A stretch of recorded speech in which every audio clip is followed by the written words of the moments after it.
صفت مومنین کی یوں بیان کرتا ہے، التائبون، مومن کی پہلی صفت ہے وہ توبہ کرنے والے ہیں۔ اللہ اکبر۔ اسی لیے صوفیاء کرام فرماتے ہیں اگر کوئی اللہ کی معرفت چاہتا ہو، اللہ کا قرب چاہتا ہو، اللہ کا تقرب چاہتا ہو، تو اس کو چاہیے کہ وہ کثرت کے ساتھ توبہ کرے۔ توبہ کے بغیر انسان خدا کا قرب پا ہی نہیں سکتا۔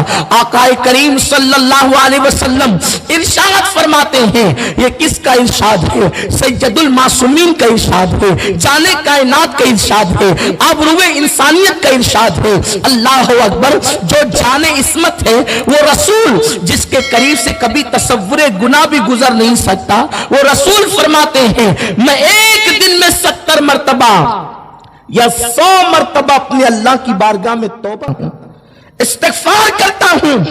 سید المعصومین دن میں 100 مرتبہ استغفار کریں، اور جو لوگ پوری رات گناہوں میں گزاریں، ہمارے دن عیاشی میں اور گناہوں کی نظر ہو جائے، ہمیں دن میں ایک مرتبہ بھی توبہ کی توفیق نہیں۔ اللہ رب العزت مومن کی پہلی صفت بیان کرتا ہے، التائبون، مومن کثرت سے توبہ کرنے والے ہیں، وہ توبہ کرنے والے لوگ ہیں۔ اور توبہ کی برکت یہ ہے کہ جب بندہ گناہ کرتا ہے تو اس کے دل پر ایک سیاہ نقطہ پڑ جاتا ہے، اگر وہ توبہ کر لے تو اللہ اس سیاہ نقطے کو مٹا دیتا ہے، اور اگر وہ توبہ نہ کرے اور پھر گناہ کرے تو وہ نقطہ بڑھ جاتا ہے، یعنی سیاہی بڑھ جاتی ہے، دل کی کالک بڑھ جاتی ہے، اور بڑھتے بڑھتے گناہوں کی وجہ سے ایک وقت وہ آتا ہے کہ اللہ اکبر، انسان کا پورا دل سیاہ ہو جاتا ہے، اس کا پورا دل کالا ہو جاتا ہے۔ میرے پیارے آقا صلی اللہ علیہ وسلم کے پیارے دیوانوں، میرا عنوان توبہ نہیں، مجھے پوری آیہ کریمہ پر گفتگو کرنے کی سعادت حاصل کرنا ہے۔ صرف ایک بات توبہ کے حوالے سے عرض کرنا چاہتا ہوں، میرے پیارے آقا صلی اللہ علیہ وسلم کے پیارے دیوانوں، توبہ کرنے والوں کو اللہ اپنا محبوب بنا لیتا ہے، اور توبہ کرنے والا اللہ کے نزدیک ایسا ہے جیسے اس نے گناہ کیا ہی نہیں۔ میرا اللہ کتنا کریم ہے، 70 ماؤں سے زیادہ اللہ اپنے بندے سے پیار کرتا ہے، یعنی مائیں 70 مل کر کے، جو کہ ممکن ہی نہیں ہے، کیونکہ ماں صرف ایک ہی ہو سکتی ہے، دوسری ماں ہو نہیں سکتی۔ اللہ اکبر۔ اللہ وحدہ لا شریک ہے، اس کی وحدانیت میں، اس کا ہونے میں کوئی شریک نہیں۔ اللہ وحدہ لا شریک ہے، اس میں کسی کی شرکت نہیں، اور اللہ کی عطا سے ماں باپ بھی لا شریک ہے، یعنی باپ ایک ہی ہو سکتا ہے، کوئی دوسرا باپ نہیں ہو سکتا۔ جس کے نطفے سے انسان پیدا ہوتا ہے وہ باپ ہوتا ہے، اور جس کی کوکھ سے انسان جنم لیتا ہے وہ ماں ہوتی ہے۔ اب نہ دوسرا باپ ہو سکتا ہے نہ دوسری ماں ہو سکتی ہے۔ میرے پیارے آقا علیہ السلام کے پیارے دیوانوں، ایک بات آئیے تو عرض کروں، اللہ نے ماں باپ کی اہمیت کو بتاتے ہوئے گویا کہ بیان کیا کہ دوسرا خدا نہیں ہو سکتا اور دوسرے ماں باپ نہیں ہو سکتے، ماں اور باپ صرف ایک ہوتے ہیں، اور خدا ایک ہے، وحدہ وحدت ہے، ایک ہے، وہ لا شریک، اس میں کوئی شریک نہیں۔ جیسے خدا میں کوئی شریک نہیں ہو سکتا، یہ ممکنات میں سے نہیں ہے۔ اللہ رب العزت کی عطا سے اس نے ماں باپ کو ایسا اہم بنایا۔ اللہ قدیم ہے، ازلی ہے، وہ ہمیشہ سے ہمیشہ رہے گا، لیکن ماں باپ تو فانی ہے، حادث ہے، وہ قدیم نہیں ہے، لیکن اللہ رب العزت نے ماں باپ کو بھی اپنی عطا سے وحدہ بھی بنایا، یعنی ایک بنایا، اور لا شریک، یعنی ان میں کسی کی شرکت نہیں ہو سکتی۔ یہ ماں باپ کی اہمیت ہے۔ میرے پیارے آقا صلی اللہ علیہ وسلم کے دیوانوں، آپ اندازہ کریں، اللہ رب العزت اپنے بندوں سے 70 ماؤں سے زیادہ پیار کرتا ہے۔ ایک ماں اپنی اولاد سے جتنا پیار نہیں کرتی، اور ماں کا پیار کیا ہے؟ حضرت امام اعظم ابو حنیفہ کے دور میں ایک دائی کو ایک بانجھ عورت نے پٹا لیا اور کہا کہ جب کسی کے یہاں بچہ پیدا ہو تو مجھے کرنا۔ دائی نے پیسوں کی لالچ میں اس عورت کو اطلاع کی جو بانجھ تھی، اور اپنے گھر بلایا